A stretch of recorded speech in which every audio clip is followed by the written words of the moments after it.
अगला क्लास इसमें क्या बोल रहा है क्वेश्चन उसको देखिए। ये रेलवे में खास करके ज़्यादा पूछा था, लेकिन रेलवे एसएससी दोनों के लिए आप इक्वली इसको इंपॉर्टेंट रखेंगे। फैक्टराइजेशन पर क्वेश्चन, ठीक है, तो फैक्टराइजेशन पर क्वेश्चन दिया जा रहा है। जब आप क्वाड्रेटिक को ब्रेक करते हैं तो भी फैक्टराइजेशन यूज करते हैं और ऐसे भी फैक्टराइजेशन होता है। तो यहाँ पर देखिए एक एक्सप्रेशन है आपका एक्स स्क्वायर माइनस में 13x माइनस में 18 ऐसा, तो बोला कि इसी को फैक्टराइज करिए ऐसा। तो बोलिए फैक्टराइज करने के लिए हम लोग क्या करते हैं, दो चीज़, ये पूरे को गुणा करके यहाँ दिखा रहा है माइनस 48x स्क्वायर आना चाहिए और बीच में माइनस 13x है तो माइनस 13x, मीनिंग है दो ऐसा नंबर सोचना पड़ता है जिसको कि गुणा किया जाए तो माइनस 48x स्क्वायर आएगा, प्लस माइनस करके माइनस 13x आएगा। हम उसको सोचते हैं यहाँ पर। बोलिए आज कैसे बनेगा, 16 3 48 अगर लिखते हैं तो 16x ऐसा करके पढ़िए, ये माइनस में 13x है और ये माइनस 48x स्क्वायर भी गुणा करने पर दे रहा है, इसलिए ये बिल्कुल सही फैक्टराइजेशन हो चुका है। अब हम आगे बढ़ेंगे तो यहाँ पर x कॉमन जाएगा, x माइनस 16 होगा, यहाँ से 3 कॉमन जाएगा, x माइनस 16 होगा। अब आगे हम बढ़ेंगे तो x माइनस 16 कॉमन ले लेंगे और x प्लस 3 एक साथ चला जाएगा। मीनिंग यही आपके प्रश्न का आंसर है जो इस ऑप्शन सी में दिख रहा है, ये फाइनल आंसर कर दीजिए। ओके, लेकिन बोलिए हम लोग इस क्वेश्चन के लिए अब इतना काम करेंगे नहीं, ठीक है, तो इसके लिए हम लोगों को करना क्या है वो चीज़ देखिए। बोले हम लोग ये काम डायरेक्टली ऐसे सोचेंगे जो क्वाड्रेटिक ब्रेक करते समय फैक्टराइजेशन में हेल्प लेते हैं। जैसे देखिए हम यहाँ सीधे देखते हैं कि 48 के लिए 16 और 3 लेना पड़ेगा, तो सिर्फ हम ऐसा केवल मैच कर दे, बस यही काम आपको करना है ऐसा, ठीक है। ये चीज़ माइनस 16 प्लस 3 से माइनस 13 आ जाएगा। अब कुछ नहीं करना है, एक बार x माइनस 16 ले लेना है ये जो है, और एक बार x प्लस 3 ले लेना है, तो आपके प्रश्न का ये सीधा आंसर हो गया, ये बस यही काम कर देना है। तो पूरा डिटेल्स नहीं लिखिएगा, इस तरीके से आप सोच लेंगे। चलिए 53 के बाद आ जाइए 54 नंबर पर। आज यहाँ पर क्वेश्चन क्या बोल रहा है उसको पढ़िए कि यदि डिवाइजर कोसेंट और शेषफल ऐसा है, तो बोले आपको तो मालूम है कि यहाँ पर भाज्य कैसा होगा, ये भाज्य नहीं है, ये भज्य लिखा गया है, ये बोलता है भाज्य मीन्स डिविडेंड। ओके, तो बोले आपको मालूम है कि भाज्य बराबर में लिखा जाता है भाजक गुणा में भागफल और प्लस में शेषफल ऐसा। आज यहां से भाजक कौन सा x प्लस 2 है, गुणा में भागफल 4x माइनस में 5 है और प्लस में शेषफल जो 12 है। हम आगे बढ़ेंगे, इससे इसमें गुणा करेंगे 4x स्क्वायर होगा, माइनस में 5x होगा, प्लस में 8x होगा, माइनस में 10 होगा, प्लस में 12 होगा।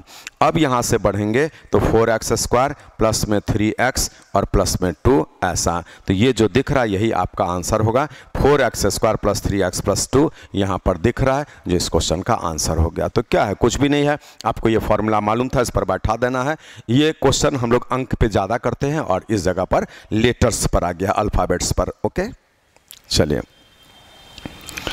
55 नंबर बोलता है कि x का मान कौन सा होगा जिसके लिए द्विघात फलन फंक्शन x का न्यूनतम मान ऐसा है। बोले आज बोले ना इस फंक्शन का अगर न्यूनतम मान आपको दिया है -27, तो ये बराबर -27 लिख दीजिए। अगर इसी का न्यूनतम मान है, मैंने मिनिमम वैल्यू हो मैक्सिमम वैल्यू हो, तो बराबर तो होगा ही। इसीलिए यहाँ पर x स्क्वायर माइनस में 12x और 27 इधर आएगा तो प्लस 36 बराबर में 0 हो जाएगा।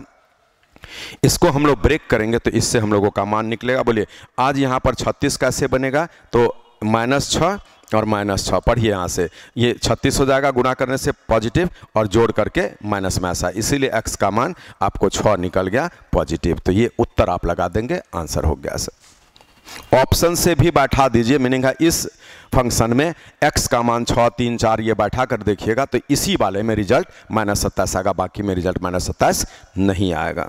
चलिए 55 के बाद 56 नंबर को देखिए। आज क्वेश्चन बोला कि अगर यह एक्सप्रेशन पूर्ण रूप से इससे विभाज्य है तो a का मान क्या। बोले अगर आपका एक्सप्रेशन x माइनस 8 से विभाज्य है तो x माइनस 8 का मान 0 लेना पड़ेगा, इससे x का मान 8 लेना पड़ेगा और 3x square plus ax minus 12 बराबर 0 में अब x के जगह पर 8 आपको रखना पड़ेगा। हम आराम से रख करके दिखा रहे हैं, ये 8 रख दिए और प्लस 12 माइनस 12 बराबर में 0, ये चीज़ ठीक है। अब इसी को आगे सॉल्व करना है, ठीक है, माइनस बराबर। अब यहाँ से क्या होगा, 8 का 64 हो गया, 192 हो जाएगा, अब प्लस में 8a हो जाएगा, माइनस में 12 बराबर 0। 8a का मान यहाँ पर लीजिए 100 कितना आ जाएगा 80, 180 नेगेटिव चला जाएगा और ऐसा x का मान बोलिए ये आ जाएगा 22.5, बोले माइनस में 22.5, 8 दूना 16, फिर आपका क्या बना 20, तो 8 दूना 16 और ऐसा मीनिंग है आपके प्रश्न का आंसर -22.5। चलिए सब क्वेश्चन अलग तरीके का है, हम लोग प्रोग्रेशन पढ़ रहे हैं, ठीक है, बहुत दिनों से लगातार। आज बोलिए ये IQ बेस्ड है जो अलजेब्रा का क्वेश्चन मेनली आप बोल सकते हैं।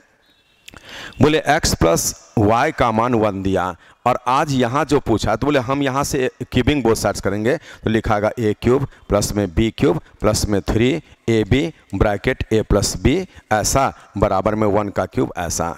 ये अब यहाँ से बढ़ेंगे तो x³ प्लस में y³ और प्लस में 3xy और ये हमारा इनटू में 1 है क्योंकि इसका मान यहाँ पर 1 है, ये वाला ये 1 और माइनस में इसको हम अगर ले ही आते हैं इस साइड में 1 का क्यूब तो राइट साइड 0।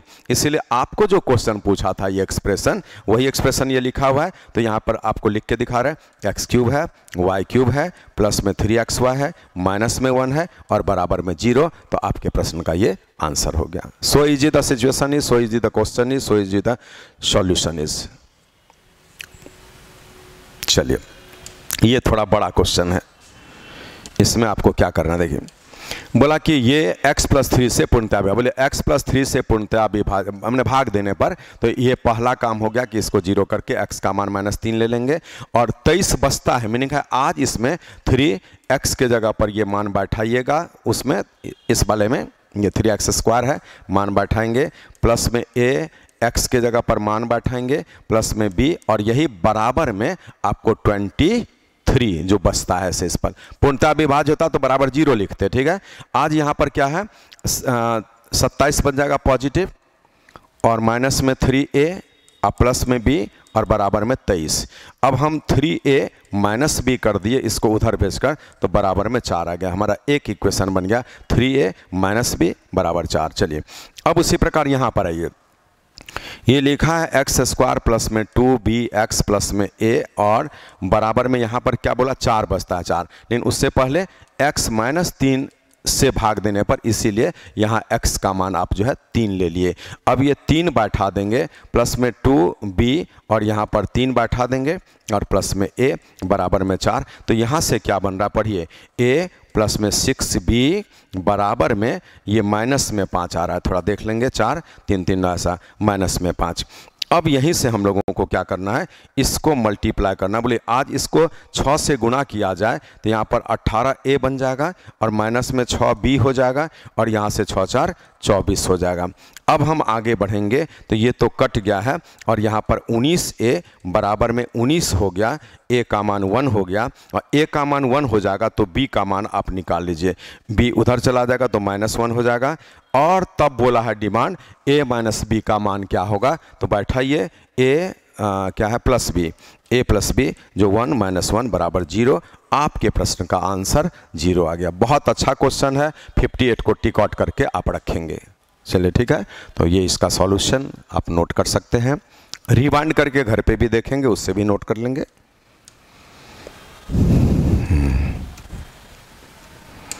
सी हियर, आज यहां पर बोला कि C2 के किस मान के लिए समीकरण इतना प्रणाली कोइंसिडेंट संपाती, कोइंसिडेंट होगा संपाती, बोले संपाती तब होगा जब a1/a2 = b1/b2 = में c1/c2, ये कोइंसिडेंट होने का पहचान है, मीनिंग है सम कोइंसिडेंट, ओके ऐसा। अब आप बैठाइए तो बोले अपने समीकरण से a के जगह पर 6 बैठाएंगे और यहाँ पर 3 बैठाएंगे दूसरे समीकरण में, b के जगह पर बैठेगा आपको जो है 2 और इसमें b के जगह पर 1 और बराबर में c1 c2 है तो c1 उसमें 2 दिया है, इसमें c2 ऐसा, इससे c2 निकालेंगे, बोले ये कट जाएगा तो 1 आ गया, मीनिंग आपके प्रश्न का आंसर 1 आ गया। तो याद कर लीजिए कि दो सरल रेखा का समीकरण कोइंसिडेंट होगा, ठीक है, कोइंसिडेंट होगा, मीनिंग है उसमें जो है इनफाइनाइट सॉल्यूशन निकलता है, कब, जब a1/a2 बराबर b1/b2 बराबर c1/c2 होता है। तो वही कोइंसिडेंट या इन्फिनाइट सॉल्यूशन का एक ही कंसेप्ट होता है, ये वाला ऐसा, ठीक है। इसी के अनुसार इसको बनाया गया। अगला देखिए, बोले इस क्वेश्चन में आपसे क्वेश्चन बोल रहा है फिर कि समाधान नहीं हो, नो सॉल्यूशन। बोले नो सॉल्यूशन के लिए आपको यहां पर होता है कि A1 by A2 equals to B1 by B2 और not equal to C1 by C2। तो ये नो सॉल्यूशन के लिए आपका दो सरल रेखा में ये मेंटेन होना चाहिए। इसीलिए A1 के जगह पर 20 लिखेंगे, इसका A1 के जगह पर 50 लिखेंगे, B1 के जगह पर 5 लिखेंगे, B2 के जगह पर -k लिखेंगे और not equal to C1 by C2। ऐसा k का मान पूछा होगा। चलिए इसको हम लोग सॉल्व कर लेते हैं। यहाँ पर ये जब सॉल्व करेंगे तो ये क्या है आपका 0 0 तो कट ही गया, -k का मान जब निकालते हैं ये -k चला गया है, तो 25 और बट्टा 2 है ना, 25 बट्टा 2 12.5, इसलिए ये तो -k का मान निकला। आपसे तो k का मान पूछा है, तो जब k लेंगे तो साइन चेंज कर दीजिए। तो हम लोगों के अनुसार इस प्रश्न का आंसर हो गया 12.5। आप मिला लीजिए, यही 12.5 12.5 जो है इस प्रश्न का आंसर नेगेटिव में, तो बिल्कुल सही है, ये आंसर आ चुका। तो बोले जब दो सरल रेखा का समीकरण दिया जाए और बोले कि no solution should be there, तो क्या करेंगे, A1 बाय A2 बराबर B1 by B2 not equal to C1 by C2, इसका हेल्प ले लेंगे। चलिए आज बोलता है ये अरिथमेटिक प्रोग्रेशन है और इसमें 12वां पद क्या होगा, तो बोले T12। तो बोले पहले तो ये अरिथमेटिक प्रोग्रेशन पूरा पढ़े हैं, यही फॉर्मूला हम लोग यूज़ करते हैं। तो T12 के लिए आपको जो है ना पहला पद बैठाएंगे और N12 बैठेगा माइनस में ऐसा, और गुना में कॉमन डिफरेंस यहाँ से लेंगे तो ये आपका 6 आ रहा है। अब यहाँ से जो है T12 आपको जो है यही होगा, तो क्या बन रहा है 142 और 11 6 66। इससे हम कैलकुलेट करते हैं तो 6 2 8 14 6 20, तो आपका 208 ऐसा जिस क्वेश्चन का आंसर, और 208 ऑप्शन सी में है, यही इसका फाइनल आंसर। तो इस प्रकार से हम लोग जो है अरिथमेटिक प्रोग्रेशन, ज्योमेट्रिक प्रोग्रेशन और हार्मोनिक प्रोग्रेशन का पूरा क्वेश्चन कर चुके। इसी तरह का क्वेश्चन आपको एग्जामिनेशन हॉल में फेस करना पड़ेगा और आप इसको बार बार रिवाइज कर लीजिए और जाएंगे एग्जामिनेशन हॉल में बैठेंगे, कोई क्वेश्चन देगा तो बनेगा, बहुत बार बनाइए, ठीक है, ताकि मिसिंग ना हो, यही क्वेश्चन उसको देना है, ठीक है। मेरे ख्याल से लास्ट हो जाएगा, ठीक है।